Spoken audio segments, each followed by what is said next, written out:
बाड़े से जुड़ी ये खबर मिल रही है। रांची में 21 ठिकानों पर ईडी की दबिश। झारखंड के स्वास्थ्य मंत्री के पूर्व प्राइवेट सेक्रेटरी की यहां भी ईडी की रेड पड़ी है।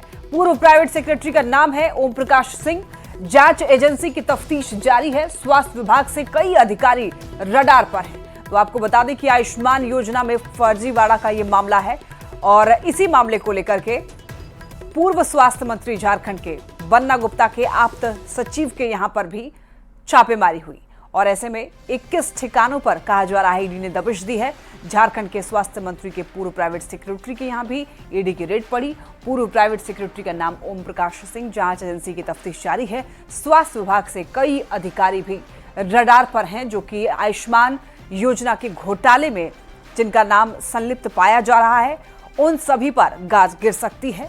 सभी लोगों को रडार पर लिया गया है और हो सकता है उन सभी लोगों का नाम जिन जिनका इसमें शामिल होगा सभी के ठिकानों पर छापेमारी की जा सकती है और उन पर कानूनन कार्रवाई भी की जा सकती है। बड़ा घोटाला सामने आ रहा है। हालांकि इस मामले में अब तक क्या कुछ जांच पड़ताल में सामने आया है ये फिलहाल नई जानकारी है, लेकिन बता दें आपको बहुत कुछ ऐसे दस्तावेज ईडी के हाथ लगे हैं जिससे ये साफ होता है कि आयुष्मान योजना में घोटाले हुए हैं और इसी को लेकर के कई ऐसे लोग हैं जो कि अब ईडी के रडार पर बताए जा रहे हैं। तो कहां ईडी ने रेड किया है वो भी आपको बता रहे हैं। हेल्थ से जुड़े हुए फर्जीवाड़ा का यह खुलासा है। बरियातू में भी ईडी की रेड पड़ी है। फर्जीवाड़े को लेकर ईडी के द्वारा कई जगह दबिश दी जा रही है। रांची के करीब 5 ठिकानों सहित अन्य जगहों पर ईडी के द्वारा दबिश दी जा रही है। निश्चित तौर पर जिस तरह से आयुष्मान योजना में फर्जीवाड़ा हुआ है और पीएमएलए एक्ट के तहत ईडी ने इस पर कार्रवाई की, उसी के तहत आज कई लोकेशन पर दबिश दी जा रही है। ये जो आपको मैं लोकेशन दिखा रहा हूं टीवी स्क्रीन पर, ये बरियातू का श्यामा इनक्लेव है। ये सूत्र बता रहे हैं कि आयुष्मान योजना से जुड़े यहाँ पर कई कर्मचारी और अधिकारी इसी बिल्डिंग इसी अपार्टमेंट में रहा करते थे और उस मामले को लेकर के कई बार आपने देखा कि सीएजी की भी जो रिपोर्ट आई थी उसमें जो स्वास्थ्य विभाग से संबंधित मामले को लेकर के कई तरह की बातें कही गई थी और लगातार जिस तरह से आपने देखा कि तत्कालीन स्वास्थ्य मंत्री को लेकर के क्षेत्रीय विधायक भी इस मामले को लेकर के कई बार उन्होंने अपनी बातें रखी और मुख्यमंत्री से भी शिकायत की थी। अब देखना यह है कि जो आयुष्मान योजना है निश्चित तौर पर भारत सरकार का एक महत्वाकांक्षी योजना है। इस योजना के तहत गरीबों का इलाज होता है। जो प्राइवेट हॉस्पिटल होते हैं उसके तहत इस योजना को इलाज किया जाता है और सबसे बड़ी बात यह है कि 5 लाख रुपए से बढ़ाकर 10 लाख रुपए किया गया है और इस योजना को इसी झारखंड की धरती से प्रधानमंत्री नरेंद्र मोदी ने लागू किया था जब 2014 में प्रधानमंत्री बने थे और ये भारत सरकार की सबसे बड़ी योजना है। चूंकि गरीबों का जो बेहतरीन इलाज हो उसको लेकर के भारत सरकार के द्वारा आयुष्मान योजना को बनाया गया था। अब जबकि आयुष्मान योजना के तहत फर्जीवाड़ा हुआ है तो निश्चित तौर पर यह बहुत बड़ी बात है। लेकिन जिस लोकेशन में हम हैं और इस लोकेशन से क्या कुछ निकलता है आने वाला वक्त ही तय करेगा, लेकिन फिलहाल ईडी की दबिश जारी है। कैमरामैन संत के साथ निरंजन सिंह, न्यूज 18 रांची। और ज्यादा जानकारी के लिए न्यूज 18 संवाददाता शंकर आनंद हमारे साथ जुड़ रहे हैं। शंकर, देखिए आयुष्मान योजना में बड़ा घोटाला बताया जा रहा है, तो ईडी को कहां से इनपुट्स मिले हैं और क्या लग रहा है कितने अधिकारी ईडी के रडार पर होंगे? देखिए, केंद्रीय जांच एजेंसी ईडी के द्वारा आज 21 से ज्यादा लोकेशन पर सर्च ऑपरेशन को अंजाम दिया जा रहा है और ये जो लोकेशंस हैं वो झारखंड, राजधानी दिल्ली, उत्तर प्रदेश और पश्चिम बंगाल है, जहां पर आज ये सर्च ऑपरेशन चल रहा है। और जिन जिन आरोपियों की अगर बात करें, सबसे पहले मैं आपको जवाब देना चाहूंगा, जैसा आपने सवाल किया कि कहां से सबसे पहला इनपुट मिला था, तो झारखंड पुलिस के द्वारा ही कई ऐसे एफआईआर रजिस्टर किए गए थे। उन्हीं केसेस को बाद में ईडी ने टेक ओवर किया और मनी लॉन्ड्रिंग एक्ट के तहत इस मामले में तफ्तीश का दायरा आगे बढ़ाया। तो जो शुरुआती इनपुट है वो झारखंड पुलिस का ही है। झारखंड पुलिस के इन्वेस्टिगेशन के आधार पर ही ये केस को आगे बढ़ाया गया। अब बात करते हैं इस मामले में कई अन्य आरोपियों के यहाँ पर सर्च ऑपरेशन की कार्रवाई को अंजाम दिया जा रहा है, जिसमें से जो एक प्रमुख आरोपी हैं जिनका नाम सामने आया है वो नाम है ओम प्रकाश सिंह। ओम प्रकाश सिंह के बारे में बताया जाता है कि वो स्वास्थ्य मंत्री के पूर्व सेक्रेटरी रह चुके हैं और उनके यहाँ भी सर्च ऑपरेशन की कार्रवाई को अंजाम दिया जा रहा है। और जिस तरह से ओम प्रकाश सिंह की अगर बात करें तो इनका जो इनसे कई ऐसे संदिग्ध ट्रांजेक्शन के बारे में, इनके बारे में जानकारी मिली है, उसी के आधार पर ओम प्रकाश सिंह के यहाँ पर सर्च ऑपरेशन को अंजाम दिया जा रहा है। इसके साथ ही अभिषेक श्रीवास्तव, जहां पर इनके यहाँ पे भी ये पूर्व एडिशनल एग्जीक्यूटिव डायरेक्टर रहे हैं JSAS के जो विभाग है वहां का। इसके साथ ही वैभव राय नाम के एक आरोपी हैं जो सीनियर कंसल्टेंट है, जो झारखंड का जो है JSAS जो एक डिपार्टमेंट है वहां पर ये सीनियर कंसल्टेंट रह चुके हैं। तो कई ऐसे सरकारी कर्मचारी और अधिकारियों के आपसी मिलीभगत से जिस तरह से आयुष्मान योजना में फर्जीवाड़ा किया गया, जिस तरह से करोड़ रुपए की शपथ लगाई गई, तो इस मामले पर झारखंड पुलिस के द्वारा इन्वेस्टिगेशन किया गया था। उसी इन्वेस्टिगेशन को ईडी ने बाद में मनी लॉन्ड्रिंग एक्ट के तहत केस को रजिस्टर किया और उसके बाद आज 21 लोकेशन पर सर्च ऑपरेशन की कार्रवाई को अंजाम दिया जा रहा है। इसके साथ ही जो इंश्योरेंस कंपनी से जुड़ा हुआ जो टीपीए करने वाले जो अधिकारी और कर्मचारी होते हैं, इसके साथ ही नेशनल इंश्योरेंस कंपनी वाले जो अधिकारी हैं, उनके खिलाफ भी आज कई सर्च ऑपरेशन की कार्रवाई को अंजाम दिया जा रहा है। इसके साथ ही नीरूज कंसल्टेंट नाम की जो कंपनी है बकायदा, वहां से भी जुड़े हुए कई लोगों के खिलाफ एक सर्च ऑपरेशन को अंजाम दिया जा रहा है। एक तरह से कहा जा सकता है कि आयुष्मान योजना एक केंद्र सरकार की एक बहुत चर्चित योजना है और इस मामले में जिस तरह से फंड को जिस तरह से डाइवर्ट किया गया और शंकर, और क्या बात हुई है किसी ईडी के अधिकारियों से कि क्या अभी तक जानकारी निकल कर आई है, क्या कोई डॉक्यूमेंट्स अब तक मिले हैं? देखिए, इस मामले में जांच एजेंसी ईडी के द्वारा भी एक औपचारिक तौर पर कई जानकारियों को साझा किया गया है। जिस औपचारिक तौर पर जो जानकारी साझा की गई है उसमें यह बताया गया है 21 लोकेशन पर सर्च ऑपरेशन चल रहा है और उसमें कौन कौन से मामले हैं, किस तरह से इस मामले में इन्वेस्टिगेशन का दायरा आगे बढ़ाया गया है, उसके बारे में अब औपचारिक तौर पर पुष्टि भी कर दी गई है और तमाम जानकारियों को ईडी के द्वारा साझा भी किया गया है, जिसमें कि कई आरोपियों के बारे में जिक्र किया गया है और किस तरह से जो बीमा का जो पैसा है वो किस तरह से फर्जीवाड़ा किया गया था। करोड़ रुपए का जो बीमा का पैसा है, यानी कि मरीज का इलाज हुआ नहीं, लेकिन अस्पताल और अस्पताल के जो कर्मचारी, उसके जो मालिकान हैं, उसके द्वारा एक बड़े फर्जीवाड़ा करते हुए फर्जी दस्तावेजों के सहारे जो मरीज के नाम पर पैसा ले लेते थे। तो एक तरह से कहा जा सकता है कि केंद्र सरकार से तो पैसा भेजा जाता है कि मरीजों को उसका लाभ मिले, लेकिन कुछ सरकारी अधिकारी और कर्मचारियों की मिलीभगत से कई अस्पतालों में इस तरह के मामले जो है वो सामने आए हैं और तकरीबन जो अभी तक जो जानकारी मिली है 212 ऐसे अस्पताल हैं जो जांच एजेंसी के रडार पर हैं और इससे जुड़े हुए तमाम इनपुट का दायरा है वो आगे बढ़ाया जा रहा है। ठीक है, तो ये लग रहा है शंकर, ये जो जांच की आंच है बहुत दूर तक जाएगी, नजर बनाए रखिएगा। बहुत धन्यवाद आपका इन तमाम जानकारियों के लिए। और जमशेदपुर में भी देखिए ईडी का एक्शन जारी है। पूर्व स्वास्थ्य मंत्री बन्ना गुप्ता के आप्त सचिव गुड्डू सिंह के घर ईडी की छापेमारी। रांची से आई ईडी की 4 सदस्यीय टीम घर में घुसी। आयुष्मान योजना के तहत घोटाला का यह मामला है। सीआरपीएफ के जवान भी मौके पर मौजूद रहे। जमशेदपुर के मानगो NH-33 आवास पर छापेमारी। तो बता दें आपको, इस मामले को लेकर, इस घोटाले को लेकर के कई और जगहों पर छापेमारी हो रही है। न केवल झारखंड में बल्कि और भी राज्यों में इस घोटाले को लेकर जांच पड़ताल की जा रही है। कई अधिकारी ईडी के रडार पर हैं। इधर जमशेदपुर की बात कर लें तो जमशेदपुर में कहा जा रहा है पूर्व स्वास्थ्य मंत्री बन्ना गुप्ता के आप्त सचिव गुड्डू सिंह के घर ईडी ने छापेमारी की है। हालांकि क्या कुछ निकल कर आया है, क्या डॉक्यूमेंट्स मिले हैं, इस बारे में फिलहाल जानकारी नहीं है, लेकिन छापेमारी में ऐसा संभव माना जा रहा है कुछ डॉक्यूमेंट्स मिलेंगे और इसके बाद क्या सच्चाई सामने निकल कर आती है बहुत जल्द पता चलेगा। एक्सक्लूसिव तस्वीरें आपको दिखा रहे हैं। सुबह पता चला कि रेड है, तो दीदी का तबीयत खराब रहता है, इसलिए हम लोग को पता चला तो हम लोग आए हैं मिलने के लिए। आपको घर के अंदर जाने दिया गया? अभी तक तो नहीं, बाहर इंतजार कर रहे हैं। रोक दिया गया? बोला गया कि सीनियर अधिकारी से पूछ के बता रहे हैं। यहाँ आए तो क्या पता चला? अभी तक कुछ पता नहीं चला है। कुछ छापेमारी हुई है? सुने तो हैं कुछ इसी सब का दिख रहा है, ईडी का कुछ है। झारखंड में ईडी की कार्रवाई हुई है और इसी कार्रवाई के तहत रांची समेत जमशेदपुर में भी झारखंड सरकार के पूर्व स्वास्थ्य मंत्री बन्ना गुप्ता के आप सचिव गुड्डू सिंह के आवास पर ईडी की कार्रवाई हुई है। तकरीबन आपको बता दूं कि सुबह सुबह आप देख सकते हैं कि इसी आवास पर ईडी की कार्रवाई की जा रही है। रांची से 4 सदस्यीय टीम जो है वो यहाँ पहुँची हुई है और पूरी देख सकते हैं फोर्स के साथ यहाँ पर पूरे तरह से घर को पुलिस छावनी में तब्दील कर दिया गया है। और ये झारखंड सरकार के पूर्व स्वास्थ्य मंत्री के आप सचिव गुड्डू सिंह का आवास है, जहां आपको देख सकते हैं कि ईडी की कार्रवाई लगातार सुबह से ही चल रही है। और सबसे बड़ा मामला था कि आयुष्मान योजना के तहत करोड़ों का जो है घोटाला हुआ था, उसी को तहत ये कार्रवाई की जा रही है। और आपको बता दूं कि आप सचिव के साथ साथ बन्ना के कुछ 2 करीबी जो है पवन अग्रवाल के साथ साथ संदीप मोनका के जुगसलाई आवास में भी छापेमारी की जा रही है और ये करोड़ों का घोटाला है। हालांकि ईडी की कार्रवाई जैसे ही शुरू हुई तो गुड्डू सिंह के जो परिवार के सदस्य है वो घर आने का कोशिश कर रहे थे, मगर ईडी के जो फोर्स है वो उनको रोक दिया गया है। उनके परिवार के लोगों का कहना है कि उनकी गुड्डू सिंह की जो पत्नी है उनकी तबीयत खराब होती है और उसी को देखने के लिए हम यहाँ पहुँचे हैं, मगर यहाँ जब आए तो उनको ईडी के जो अफसर थे उन्हें रोक दिया गया है। और ये छापेमारी देख सकते हैं कि किस तरह की जा रही है।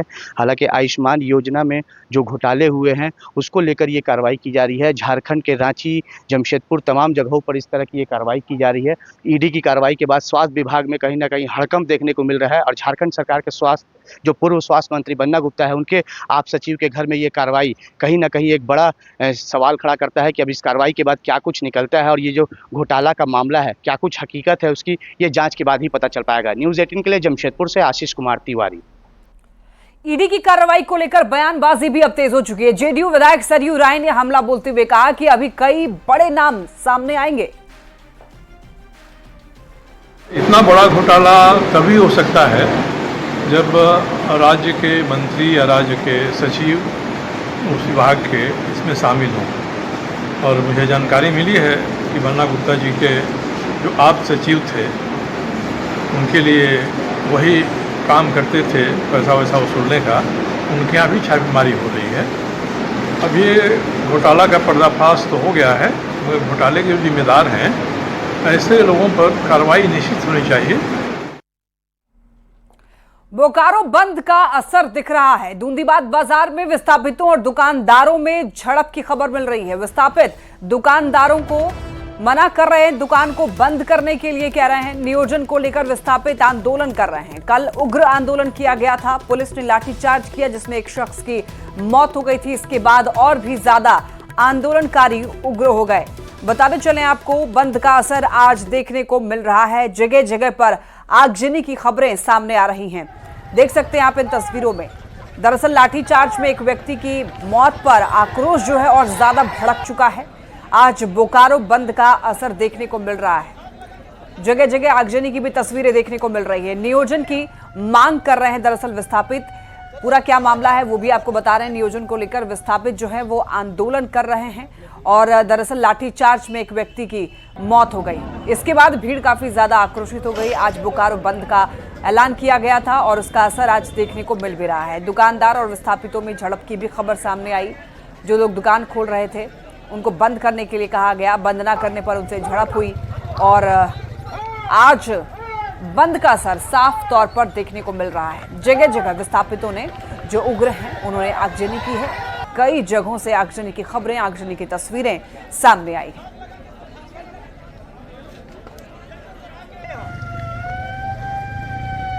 ये एक सोचा समझा साजिश है। उसने छेड़ा, विस्थापितों को छेड़ा है और वो जब विस्थापितों को छेड़ा है तो जब छेड़ेगा तो हम लोग भी अब छोड़ेंगे नहीं। विस्थापित को लगता था कि सोया हुआ है, वो सो गया है। हम लोग सोए नहीं थे। हम लोग अपने हक और अधिकार के लिए शांतिपूर्वक अपना प्रदर्शन कर रहे थे। वहां इसको प्रदर्शन करने देना चाहिए था। इसको दिक्कत था तो बात करना चाहिए था, लेकिन बात नहीं करके ये गुंडागर्दी किया है। ये सोचा समझा साजिश है और उसका जवाब हम लोग मुंह तोड़ देंगे। आज हम लोग बंद किए हैं, जब तक ले इसका समाधान नहीं होगा। जो मारा है उसको सजा होना चाहिए, सजा, उसको फांसी की सजा होना चाहिए। बिना सजा के हम लोग छोड़ेंगे नहीं। जो भी है यहाँ का खुद बीएसएल खुद यहाँ बोला कि हम आप लोग अप्रेंटिस कराएंगे, आप लोग को नियोजन देंगे। ठीक है, जब आपको नियोजन नहीं देना है फिर भी यहाँ का विस्थापित बोला कि नहीं चलिए हम लोग का आप ठेका मजदूर में ही काम दे दीजिए। उसके लिए बेचारा सब निहत्थे बैठे। अगर आपको मारना था पैर में मारते, पेट में मारते, लेकिन माथा में ये क्यों मारा? जबकि जिला प्रशासन, और ये कौन होता है सीए सब मारने वाला? मेरा जमीन, मेरा कारखाना, मेरा बाप का जमीन, और ये सीए सब कौन होता है? अगर जिला प्रशासन अभी नहीं आ रहा है तो इनका देन है, सीए सब का देन है। अभी छठ करके पूजा प्रसाद लेके जा रहे थे, सीधा यहाँ पर महिंद्रा शोरूम के सामने आस्था घर के पास में गाड़ी रोका, मारना शुरू कर दिया। बिना मतलब का मारा, गाड़ी तोड़ दी है। आपको मारा भी? हमको भी 12 घंटा। क्या लग रहा है इस तरह से आंदोलन करना कितना सही है? बहुत गलत है। बोकारो में आज विस्थापितों ने बंद का ऐलान किया है। हम तस्वीर दिखाना चाहते हैं कि धुंधीबाद का जो है बाजार के पास का मुख्य सड़क है, यहीं पर थोड़ी देर पहले जो है वो विवाद हुआ। आप देख सकते हैं कि पुलिस फोर्स की पूरी तैनाती कर दी गई है और यहाँ काफ़ी आक्रोश था। जो धुंधीबाद के दुकानदार और जो आपस में जो विस्थापित हैं उनके बीच यहाँ पर जो है झड़प हुई है। झड़प के बाद आगजनी की घटना को भी अंजाम दिया गया है और यहीं पर अगर बात करें तो एक गाड़ी को भी जलाने का काम किया गया है। हम तस्वीरों में दिखा सकते हैं कि किस प्रकार से आप देख सकते हैं कि पूरे पुलिस की जो टीम है यहाँ मौजूद है और पूरी तरह से इस जो घटना हुई है इसको मॉनिटरिंग की जा रही है। कल जो विस्थापित की मौत के बाद से ही इस तरह का आक्रोश भड़का है। बोकारो स्टील के सभी जो मुख्य गेट हैं सभी को जाम कर दिया गया था और आप देख सकते हैं कि पुलिस फोर्स जो है यहाँ पर लगी हुई है और इस तरह की घटना जो हुई है आप तस्वीरों में देख सकते हैं कि किस प्रकार से जो है वो सभी अधिकारी यहाँ मौजूद हैं।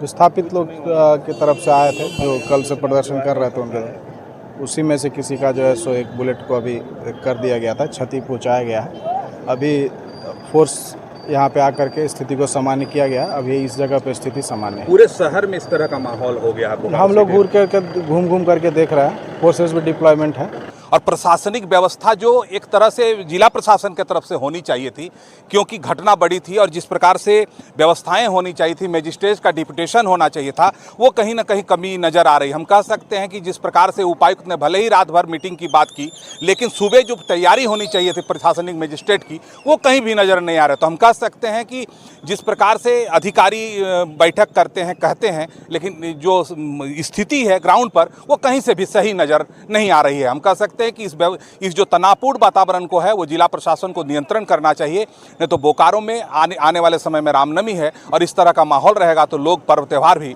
मनाने में संकोच करेंगे। मृत्युंजय कुमार, न्यूज़ 18। विस्थापितों के बोकारो बंद के बाद पूरे शहर में तनाव की स्थिति उत्पन्न हो चुकी है। जगह जगह राहगीरों को आंदोलनकारी रोककर पिटाई करते हुए गाड़ियों की तोड़फोड़ भी कर रहे हैं। प्रशासन शहर में लगातार गश्ती कर रहा है, लेकिन उसके बावजूद भी वहां पर हालात तनावपूर्ण बने हुए हैं।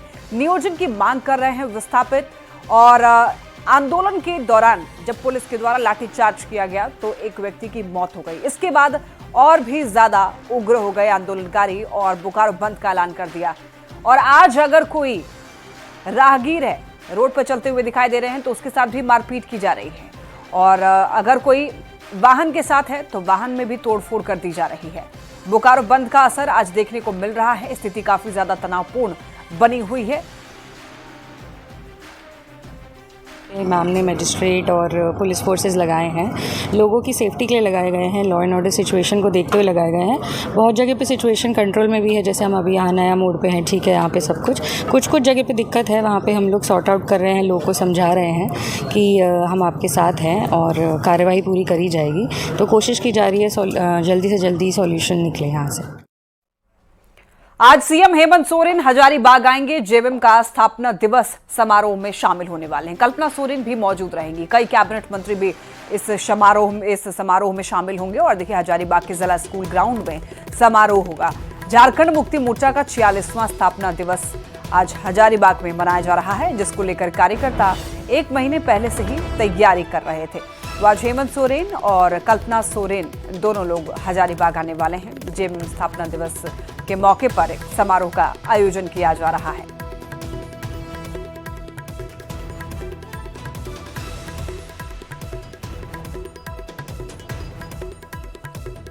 मुक्ति मोर्चा का 46वां स्थापना दिवस आज हजारीबाग में मनने जा रहा है। इसको लेकर सभी जो तैयारियां हैं वो पूरी कर ली गई है। बता दें कि एक बड़ा मंच तैयार किया गया है। इसके अलावे जो है स्थानीय लोगों को बैठने के लिए जो है हजारों हजार की संख्या में यहाँ पर कुर्सियां भी लगाई गई है। कार्यकर्ता जो है पिछले एक महीना से इसकी तैयारी में जुटे हुए थे और सबसे बड़ी बात है कि इस कार्यक्रम में मुख्य अतिथि के तौर पर झारखंड के मुख्यमंत्री हेमंत सोरेन शिरकत करेंगे। इसके अलावे जो है कई कैबिनेट मंत्री और विधायक भी शामिल होंगे। बता दें कि अभी कार्यकर्ता लगातार मेहनत कर रहे हैं। इनसे जानेंगे कि कार्यक्रम का क्या कुछ शेड्यूल है, बताएंगे।